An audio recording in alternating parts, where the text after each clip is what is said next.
Muy bien, entonces, muy buenas tardes con todos. Bienvenidos a este masterclass. Hoy día tocaremos un tema muy importante referente a los controladores, ¿no? ¿Conoces los tipos de controladores en la industria? Mi nombre es Miguel Chávez. Conmigo vamos a ver este tópico, ¿ya?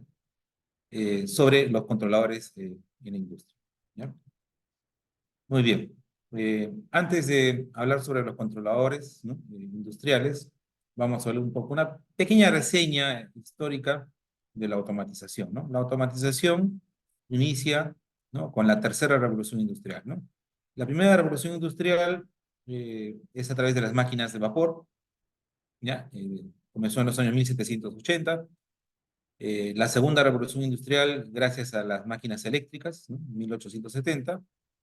Y en el año 1970 inicia la tercera revolución industrial justamente con los PLCs, ¿no? Con los controladores lógicos programables, ¿no?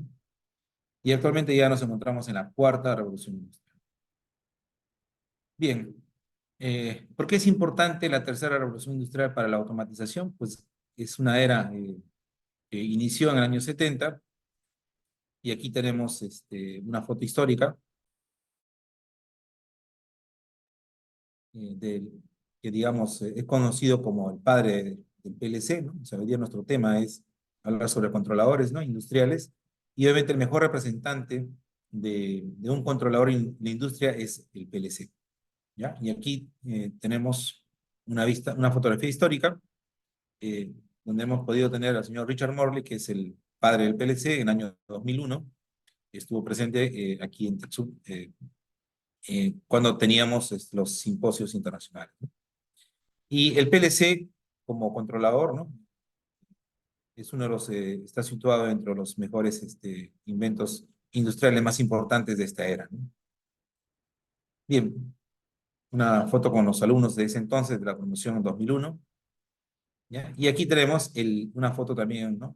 Que marca hito, es el Modicon 84, Modicon 084, que es el primer PLC, ¿no? Modular, como ustedes ven acá. Ahí tenemos la fotografía del lado izquierdo, el señor Richard Morley con su equipo de trabajo. Bien. Hoy en día usamos nosotros en la industria los PLCs, ¿no? Los PLCs, habíamos comentado, ¿no? ¿Qué cosa es un PLC? El PLC es un controlador, vamos a anotarlo por acá, un controlador lógico programado, ¿no? Las siglas provienen, ¿no? PLC, ¿no? Eh, Vamos a poner acá, ¿no? Es un controlador, primeramente, ¿no? Las siglas vamos a poner acá, programable, ¿no? Logic Controller, ¿no? Eso es lo que es un PLC. Un PLC es un controlador, ¿no? Y aquí nosotros lo que estamos viendo es un PLC, por ejemplo, de la serie Microalloy 1400. Vamos a ver en este caso una de las líneas de, ¿no? de diversos tipos de controladores del fabricante Allen Bradley, ¿ya?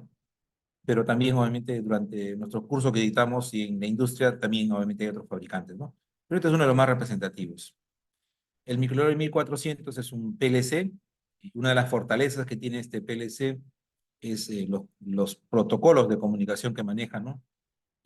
Maneja, por ejemplo, protocolos Modbus, maneja protocolos DNP3, y en el caso de Modbus maneja las dos versiones, ¿no? Modbus RTU para, por ejemplo, implementar sistemas SCADA, por ejemplo, y maneja Modbus TCP para poder integrarse a una red, ¿no? A un sistema de supervisión, ¿no? A través de protocolos abiertos, ¿no? Además, también maneja un protocolo de comunicación para los equipos de Rowell o los estándares que maneja Rowell, que es el Ethernet IP, que es un protocolo industrial que trabaja en tiempo real, ¿no?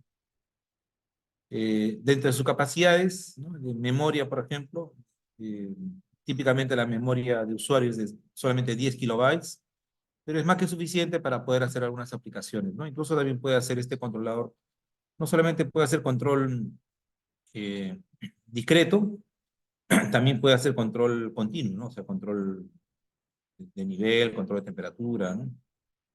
Gracias a que él tiene una instrucción, ¿no? PID, por ejemplo, ¿no? ¿Ya?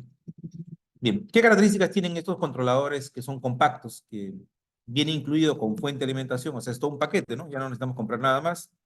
Viene con su fuente de alimentación. ¿Ya? Viene con una fuente de alimentación, obviamente viene con un procesador, viene con su CPU, viene con módulos de entrada, módulos de salida, y dentro de estos módulos de entrada y salida, obviamente está disponible también lo que es tanto como discretos, ¿no? En señales digitales y como también salidas analógicas, ¿no? O sea, que están en conjunto, ¿no? Señales analógicas, señales discretas. ¿Ya? Costo-beneficio es un buen controlador porque una de las fortalezas que les había comentado es la cantidad de protocolos que maneja, ¿no? Muy buenos protocolos. Otra de las ventajas que tiene es que tiene entrada de alta velocidad para poder conectar, por ejemplo, encoders, ¿no? Y también tiene salidas de alta velocidad que nos van a permitir controlar, por ejemplo, algunos drivers para poder manejar, por ejemplo, servomotores, ¿no? ¿Ya? Dentro de sus características de programación, necesitamos programarlo, obviamente, con un software, en este caso sí requiere licencia. Es un software que se requiere para programar, es el software LRS Logic 5000, ¿ya? Es el Logic Tron 500 es el modelo, ¿ya? Es un software realmente que requiere licencia para este modelo, ¿no?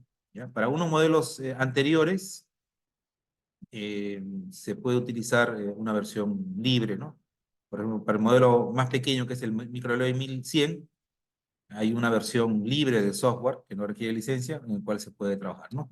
Pero para este controlador en especial, sí necesitamos trabajar con un software que requiere obviamente licencia, ¿ya? Muy bien. ¿En qué lenguajes podemos programar este controlador? Este controlador se puede programar solamente usando diagrama de contactos o llamado, un lenguaje llamado como ladder, ¿no? ¿Ya? Que es un diagrama de escalera, solamente soporta ese único lenguaje de programación. ¿Sí? Muy bien, vamos a pasar ahora entonces a la siguiente diapositiva.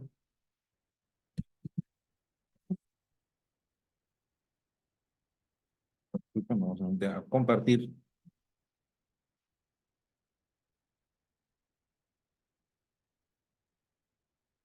Muy bien. Veamos ahora este otro controlador. Bueno, si bien es cierto, este controlador microLED ya lleva muchos años en el mercado, ya todavía está, ¿no?, vigente todavía para algunas aplicaciones. Tenemos aquí una nueva serie, ¿no?, que es los modelos, los Micro 800, ¿no? Esta familia de Micro 800, dentro de sus características, es que ya viene disponible con un puerto Ethernet, ¿no?, para poder conectarnos directamente con, ¿no?, los equipos, ¿no? Y otra característica importante es que viene con, ¿no?, está disponible este software, ¿no?, de Component Workbench, que es un software libre, ¿no? Uno lo puede descargar libremente del fabricante. Entonces no necesitamos licencia, ¿no? Entonces es una ventaja importante que tiene este controlador pequeño, compacto también, que también además dispone, ¿no?, en algunos modelos, un puerto de comunicación serial y también puertos de comunicación 485, adicionalmente del puerto Ethernet, ¿no?, garantizándonos una conectividad con otros equipos que podamos encontrar en planta, ¿no? También viene ya con algunas cualidades de conectividad, ¿no? Para con puertos de comunicación Ethernet, para aplicaciones embebidas, aplicaciones de páginas web, ¿no? ¿Ya? Tiene obviamente una mayor capacidad, ¿no?, respecto al predecesor que es el Microloi 1400, ¿no?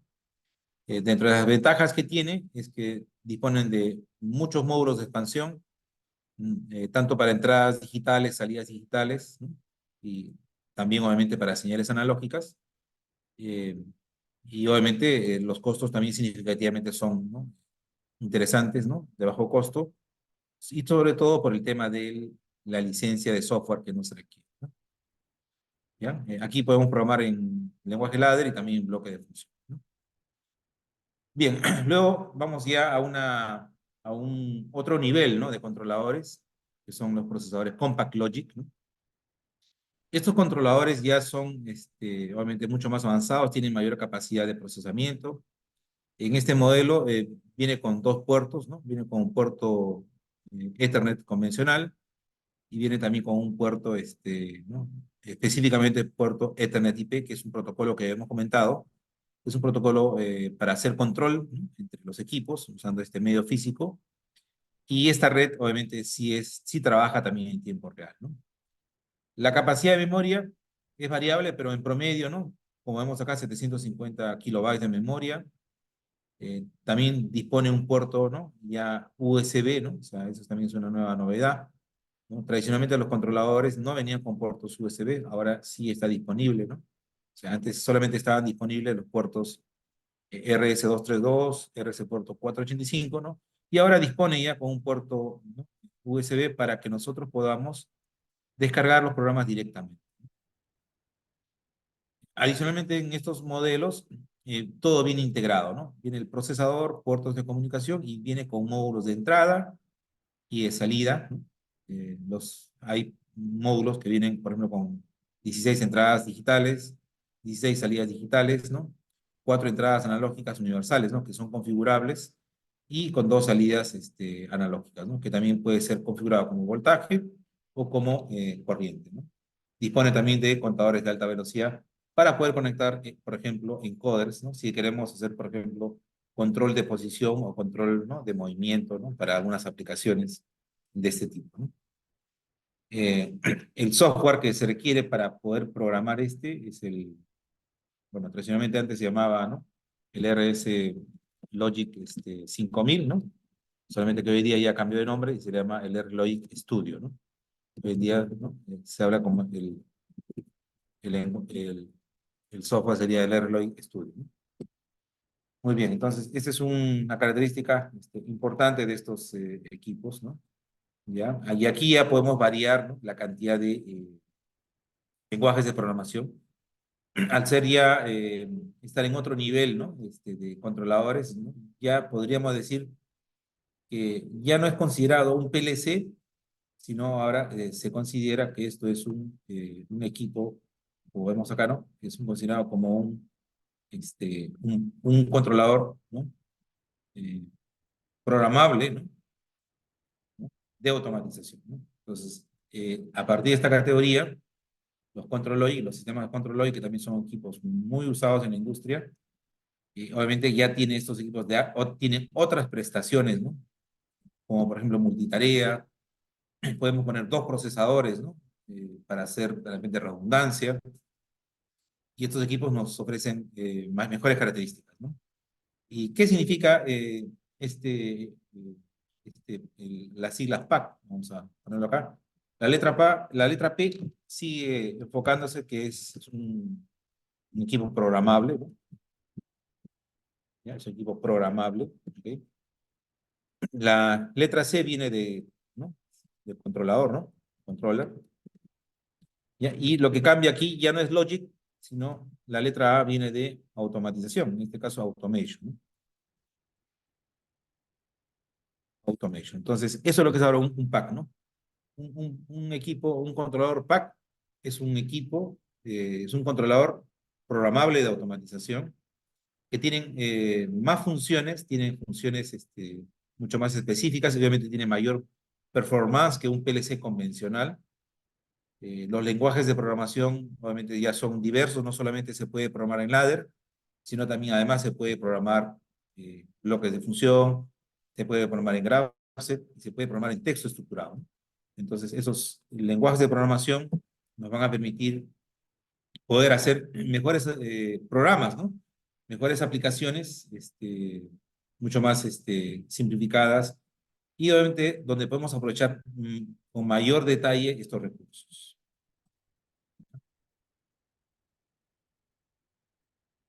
Muy bien, entonces continuamos. Vamos a borrar esto de acá. Muy bien, entonces esa es la serie 5000.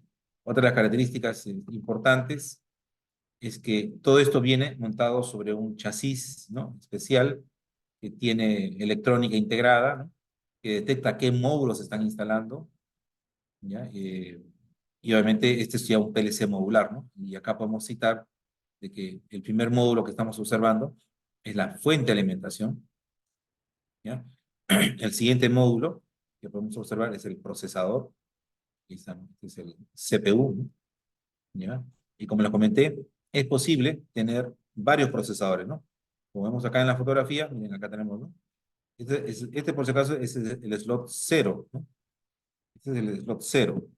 El siguiente es el 1, ¿no? 2, 3, ¿no? Miren, en el slot 3 tenemos otro controlador, ¿no? En el slot 4 tenemos otro módulo de comunicación y así, sencillamente, ¿no? Para esta aplicación que estamos viendo, el chasis dispone de dos controladores, ¿no? Uno ubicado en el slot por ranura 0 y el otro que se ubica en el slot número 3. ¿Ya? Entonces son características, ¿no? que obviamente nos ofrecen una mayor capacidad de procesamiento. Y otra de las cosas interesantes que nos ofrecen es que el sistema ahora es multitarea, ¿no? ¿Ya? Soporta multitarea. Para hacer una analogía, ¿no? Las computadoras, ¿no? Si hablamos hace 20 años atrás, 30 años atrás, solo podían ejecutar un solo programa a la vez, una sola aplicación principal a la vez, ¿no? O sea, por ejemplo, si ustedes querían dibujar, hacer unos planos, bien, encendían su computadora, cargaba el sistema operativo, el DOS, y uno levantaba o ejecutaba el AutoCAD, por ejemplo. Carga la aplicación, listo. Si uno deseaba hacer una hoja de cálculo, tenías que salir ¿no? cerrar el AutoCAD y abrir una hoja de cálculo que en ese entonces se llamaba Lotus 123. Y si uno deseaba editar un texto, tenías que cerrar tu hoja de cálculo y abrir un editor de texto que en ese entonces se llamaba el WordPerfect. ¿Ya?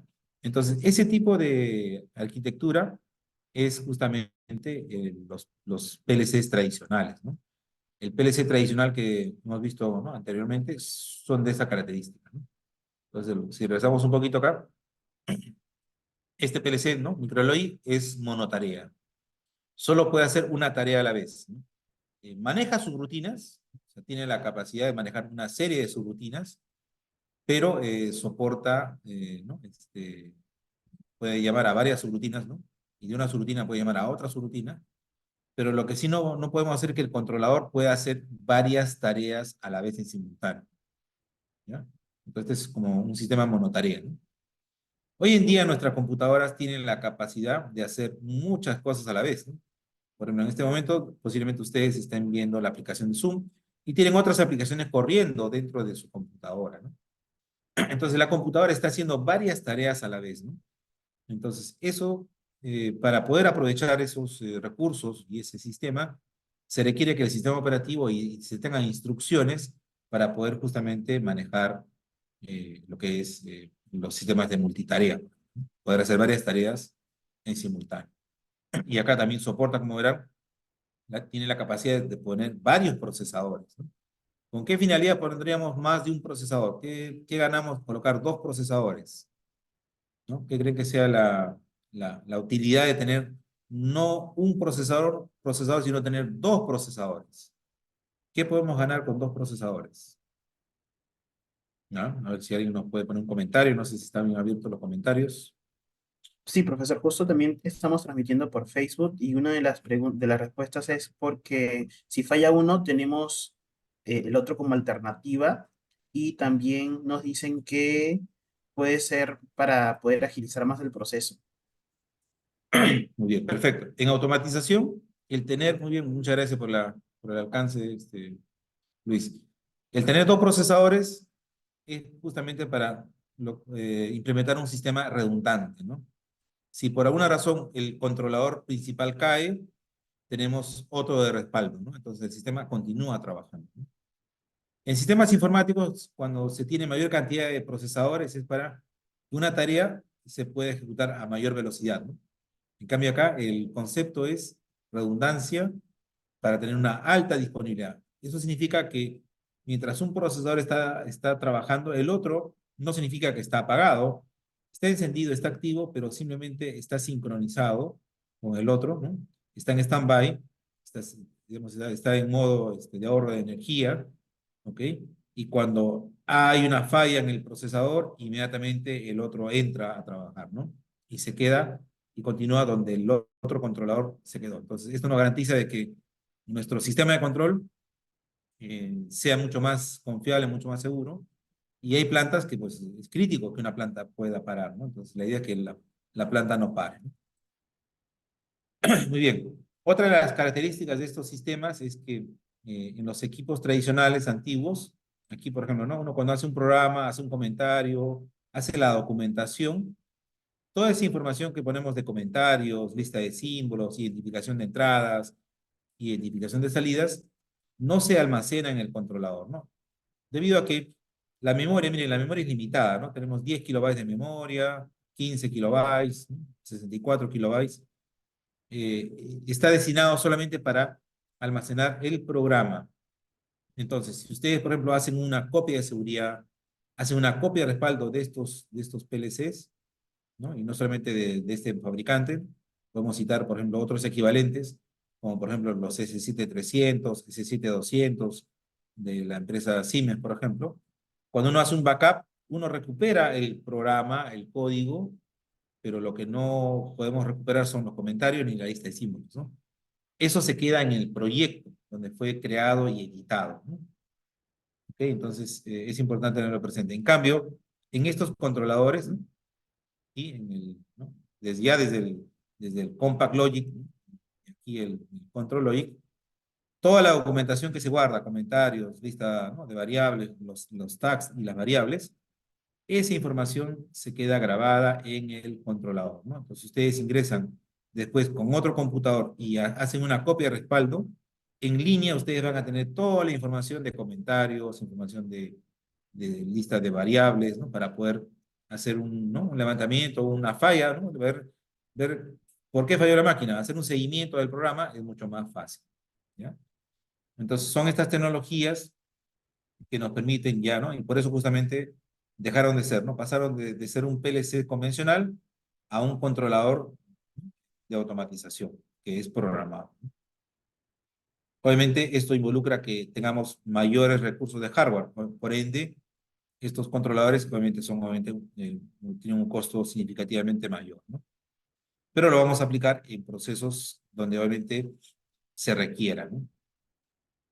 Bien, y ahora brevemente hablaremos sobre, muy bien, habíamos comentado, ¿no? Que, por ejemplo, el primer PLC, el MicroLogic, solamente se puede programar en ladder, ¿no? No se puede programar en otro idioma, ¿ya?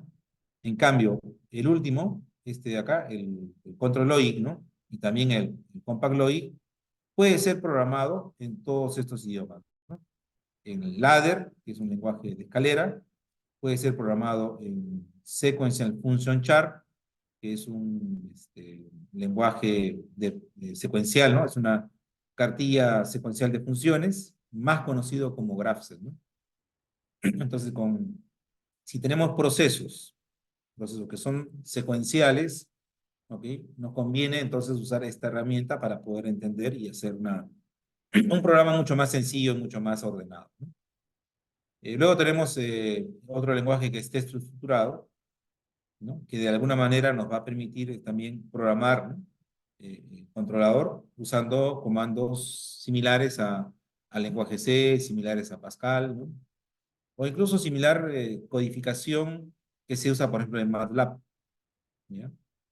Y por último, el último tipo de programación es el llamado lista de instrucciones, ¿no? Que es también un lenguaje mnemotécnico muy parecido al assembler, muy similar al assembler. ¿Ok? Muy bien. Vamos a explicar un poco entonces sobre cada uno de estos lenguajes de programación, pero nótese que esto es parte de la norma, ¿no? La norma IS 1131-3. Obviamente, ¿no? Quienes soportan todos estos lenguajes de programación son obviamente los equipos, podemos decir, de gama alta, ¿no? Equipos, ¿no? PLC modulares, ¿no? Los PLCs compactos, ¿no? Como este, por ejemplo, están limitados en cuanto a hardware, ¿no? En cuanto a las funcionalidades. Entonces, solamente en este caso soporta un solo lenguaje de programación, que en este caso es el ladder. ¿Ya? Entonces, hay que aclarar, ¿no?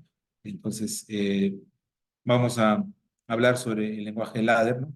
¿En qué caso vamos a usar cada uno de los idiomas, ¿no? Entonces, la pregunta sería, ¿no? Ya tengo diversos controladores en el mercado, ¿no? En mi planta industrial. Estos controladores, primeramente, ¿no? O sea, ya sea incluso independiente de la marca, es posible programarlo usando lo que son los lenguajes de programación. ¿Ok? Y lo bueno es que esto es una norma Entonces, yo puedo trabajar, ¿no? Si yo aprendo muy bien todos estos lenguajes de programación bajo norma, ¿no? Que en este caso es IS 1131-3, puedo aplicar a marcas como estamos viendo acá en la marca Allen Bradley, lo podría aplicar a otra marca, por ejemplo, Siemens, lo podría aplicar a ABB o a Emerson o a cualquier otro fabricante, ¿no? Porque todos los fabricantes, ¿ya? Se rigen, obviamente, bajo esta norma, ¿ya?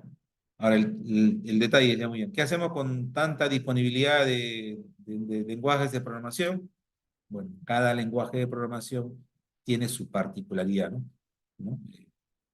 Tiene muchas ventajas y desventajas cada uno de ellos, ¿no? Y el detalle es saber elegir, según la aplicación, qué lenguaje es lo más recomendado, ¿ya? Entonces, vamos a mostrar esta pequeña gráfica que nos da una idea general de qué se trata o qué hace cada uno de ellos, ¿no?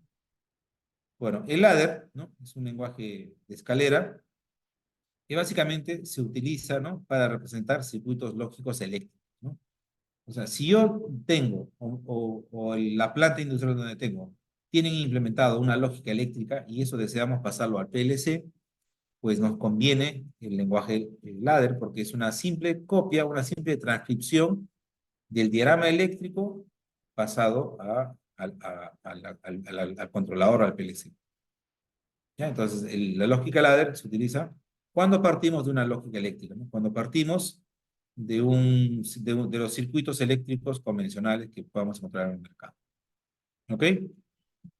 Bien, esto les gusta muchísimo, ¿no? A la gente, ¿no? A los que trabajan con la parte eléctrica, ¿no? O sea, muy bien. Ahora veamos el otro lenguaje, ¿no? El lenguaje de bloques de función. Los bloques de función típicamente son para representar, por ejemplo, eso le gusta más a los electrónicos, porque los electrónicos llevan diversos cursos, ¿no? Llevan cursos de digitales, mapa de Carnot, ¿no? Una serie de cursos, ¿no? De digitales, ¿no? Entonces ellos pueden programar el PLC usando esos bloquecitos, ¿no? Bloques set, reset, bloques and, or, ¿no? Entonces, de esa manera se puede fácilmente también graficar muchas de las lógicas, representar con bloques diariamente. El SFC o Sequential Function Chart es un lenguaje que les había comentado ya que parece un diagrama de flujo. Aquí está, ¿no? ¿Para qué sirve? Cuando queremos hacer secuencia de procesos, pues nos conviene este lenguaje, ¿no? ¿Ya? Eso no quiere decir de que eso no puede ser realizado en ladder o no puede ser realizado en bloques de función. Sí, sí se puede, ¿no? Es más, uno puede programar, ¿no? Una lógica secuencial en este PLC. ¿Ya? O sea, es posible, ¿no? Hacer una ejecución secuencial con este controlador, ¿de acuerdo? ¿Ya? Pero se tiene que hacer obligatoriamente en ladder, ¿no? ¿No? La ventaja de tener un controlador de alta gama es que está disponible en todos estos lenguajes. Entonces, yo quiero hacer una programación secuencial de una máquina específica, pues lo puedo hacer de manera gráfica y es mucho más fácil. Para que tengan más o menos una idea, si es un proceso secuencial, ¿no? Donde de repente, ¿no? Imagínense que todo el mundo utiliza alcohol. Es una máquina que tiene que preparar alcohol, ¿no? Echarle un porcentaje de alcohol, un porcentaje de solvente, ¿no? Porque recuerden que el alcohol al 100% no es tan usual. Entonces hay una relación, ¿no? De cuánto ingresa de alcohol con cuánto ingresa de, por ejemplo, del solvente, que podría ser en este caso agua, ¿no? De repente alcohol al 70% o al 80%. Entonces, es una secuencia. Entonces, nos convendría, ¿no? Si de repente lo hacemos en ladder, tal vez nos demoremos 1 hora o 2 horas programando toda la secuencia, pero si ustedes lo hacen usando este lenguaje de programación en GraphSet, es como un diagrama de flujo y la solución puede salir en 10 minutos, tal vez, ¿no? Entonces, ahorramos mucha programación, ¿no? Una programación mucho más simple. Entonces, para eso sirve este lenguaje de programación llamado Sequence Function Chart o Graphs. Bien, ahora tenemos el otro lenguaje de programación, ¿ok? ¿No? Tenemos aquí otro lenguaje de programación que es el texto estructurado, ¿ya? Ahí vamos a ver qué ventajas tiene. ¿Ya? Entonces, vamos a ver un poquito acá. Los bloques de función, ya saben que típicamente para control regulatorio, como lazos control PID, pero también se utiliza para comandos set y reset. Siguiente lenguaje. Bueno, un ejemplito, ¿no? De cómo sería el bloque de función, ¿ya? Son los comandos que se tienen que alejar. Por ejemplo, un control PID. Pone la instrucción de control PID y ahí tiene disponible todos los terminales para poder trabajarlos. Bien, lógica escalera. Ya hemos hablado sobre la lógica escalera. La lógica escalera lo vamos a usar principalmente cuando nosotros queremos que el sistema sea un sistema on-off y se rige específicamente como en forma eléctrica ya ha estado trabajando. ¿Ya? Entonces, ese es el ladder lo usamos para reemplazar la lógica cableada tradicional. Y aquí sí vendría, ¿no? En un resumen de qué ventajas o quiénes son los que podrían acceder o usar de mejor manera el lenguaje texto estructurado, ¿no?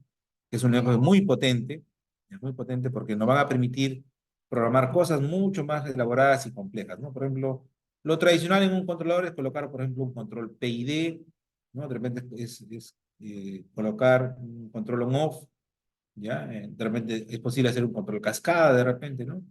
Dentro de un proceso, ¿no? El PLC lo puede hacer. Pero, ¿qué sucede si quisiéramos nosotros implementar un control avanzado, por ejemplo, ¿no? De repente un control predictivo, un control ya mucho más elaborado, ¿no? Donde se involucra de tener el modelo matemático de la planta, ¿no? O sea, si uno quiere hacer control avanzado, es necesario, importante tener el modelo matemático de la planta para poder así que el controlador sea y pueda hacer un óptimo control. En este contexto nos conviene mucho más el texto estructurado, porque el texto estructurado nos va a permitir tener diversas estructuras. ¿Por qué se llama estructurado? Porque tiene estructuras de toma de decisiones, ¿no? En este caso sería toma de decisiones condicionales. Por acá, si tenemos para anotar. ¿Cómo estamos con la hora, Luis? Aquí está, ¿no? El lenguaje estructurado. Los primeros dos que estoy marcando acá son para condicionales, ¿no? El comando if then else son comandos de toma de decisiones, ¿no? Yo puedo tomar una decisión, viene por acá, ¿no? Hay una condición, ¿no?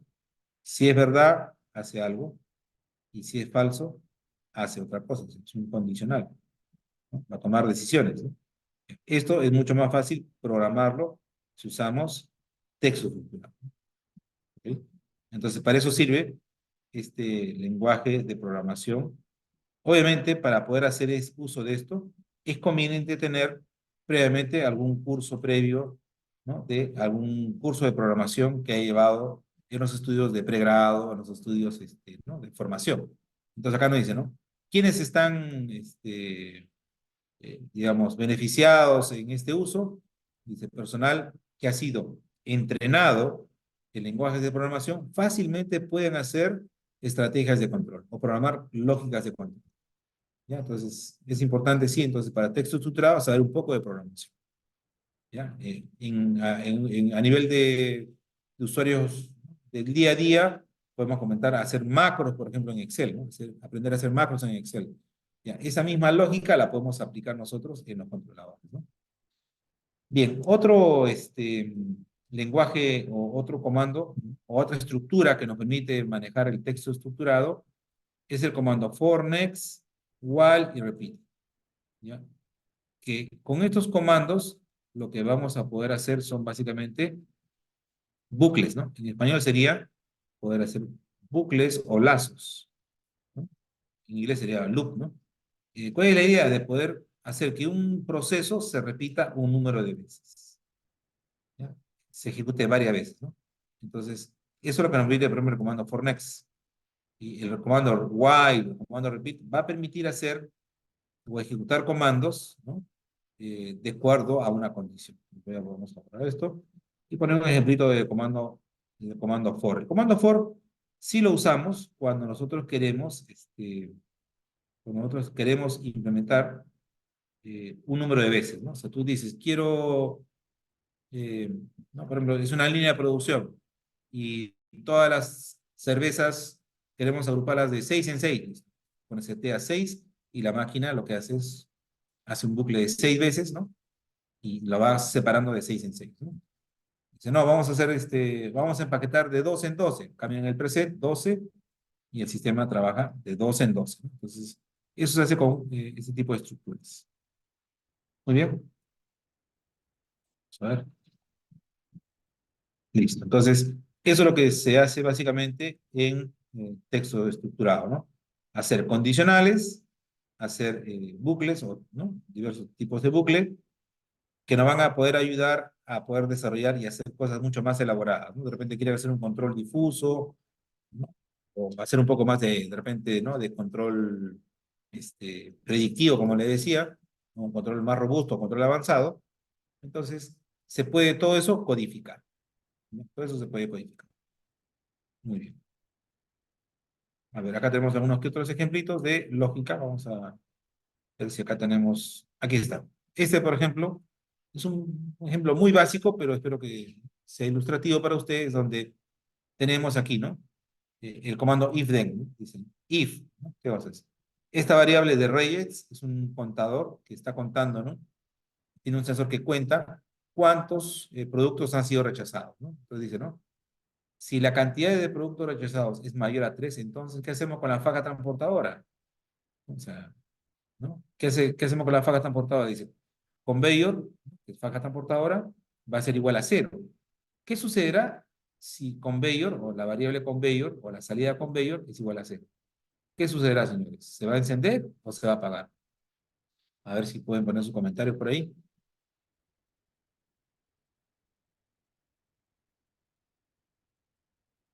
Ya dice, si la cantidad de rechazos es mayor que 3, claro, este número 3 también puede ser cambiado, se puede poner una variable, por ejemplo, ¿no?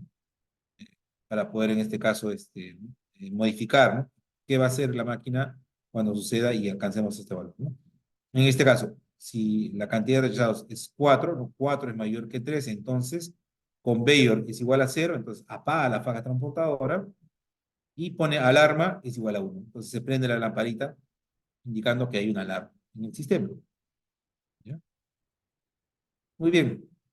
Y así tenemos otra codificación que acá podemos observar, donde es una máquina que ordena, ¿no? Es una máquina que ordena productos y de acuerdo a los sensores que se tienen, él puede hacer un tipo de ordenamiento, abrir, cerrar con puertas y de esa manera clasifica. Muy bien. Y ya para finalizar, ¿no? Vamos a ver un poquito más sobre texto estructurado. Eh, Por acá, sí, ¿no? Por ejemplo, acá estamos visualizando, queremos calcular el flujo, por ejemplo, en una tubería. Muy bien, esta función por una fórmula, ¿no? Matemática dice, ¿no? Es un valor de calibración por el tamaño de alguna, de un diámetro, ¿no? A través de la presión, ¿no? A través de la temperatura, por 0,5 que es raíz cuadrada. Entonces, para hacer cálculos matemáticos, ¿no? Nos conviene también el texto estructurado. Si queremos hacer muchas operaciones, ¿no? Suma, resta, multiplicaciones, hacer operaciones matemáticas, nos conviene el texto estructurado, ¿ya?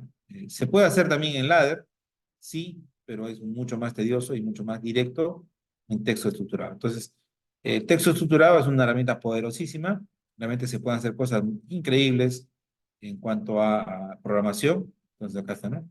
Se puede programar entendible, ¿no? Y sobre todo, el poder está en las ecuaciones matemáticas. La ecuación se escribe tal y cual, solamente se le agrega al final un tipo, ¿ya? Bien. Y por último, todavía me quedan un par de minutos. El otro lenguaje de programación es el de Graph-C, ¿ya? Ahí está, ¿no? El diagrama secuencial, ¿ya? ¿Qué características tiene este diagrama secuencial? Bueno, primero que podemos nosotros hacer programación secuencial, o sea, paso uno, paso 2, paso 3, ¿de acuerdo? Y lo que nos permite este sistema es poder también tomar decisiones, ¿ya? El sistema nos permite una toma de decisiones, ¿no? Está en función a lo que se quiera, digamos, tener, ¿no? Aquí podemos visualizar que tiene una divergencia, o sea, significa que nosotros podemos programar qué cosa queremos que haga el sistema. Si es verdadero, de repente pasa por este camino, si es que es verdadero, ¿no? Y si es que es falso, si es falso, él va a ejecutar por este comando, ¿no? Si es falso, la condición cambia de ruta, ¿ya? Cambia de ruta. Entonces, la instrucción como tal, la instrucción, ¿no? O los comandos que utiliza el GraphSet, permite una programación secuencial paso a paso, pero también nos permite una programación de toma de decisiones, ¿no? O sea, bifurcación. ¿Ok? Otra de las cosas que nos ofrece este controlador es la programación, una ejecución, ¿no? Una ejecución eh, a nivel de una ejecución simultánea. O sea, el sistema va a permitir ejecutar varias tareas a la vez, ¿no? A eso se llama ejecución simultánea, ¿no? O sea, eh, tenemos acá una etapa, el paso 5, por ejemplo, listo. Y aquí comenzamos con esta instrucción, doble línea, ¿ya? Doble línea. Entonces, el sistema que va a hacer, inmediatamente empieza a hacer cosas de la etapa 6, ¿no? Y cosas de la etapa 7, ¿no? Y así van avanzando, ¿no? Van avanzando de forma independiente, ¿no? Él avanza a su ritmo y ellos también avanzan a su ritmo. Lo interesante es que el controlador va ejecutando tareas en forma simultánea, ¿no? O sea, si es un pistón, una serie de pistones, va haciendo sus tareas. Vamos a pasar a la etapa 8 siempre y cuando hayamos terminado, ¿no? Paso 7, el paso 6, perdón, y hayamos terminado también el paso número 7. O sea, si todavía no hemos terminado el paso 7, hay que esperar, ¿no? Que todos terminen para poder recién pasar al paso número. Entonces también es una función muy importante, ¿no? Gracias a esto, la codificación y la programación es mucho más sencilla. Bien, también es posible hacer este tipo de comandos que son bucles, ¿no? Que nos van a permitir, ¿no? Viene la ejecución por acá y si la variable D es verdadera, va a estar dando vueltas acá, ¿no? Se genera un bucle, se genera un loop. Muy bien,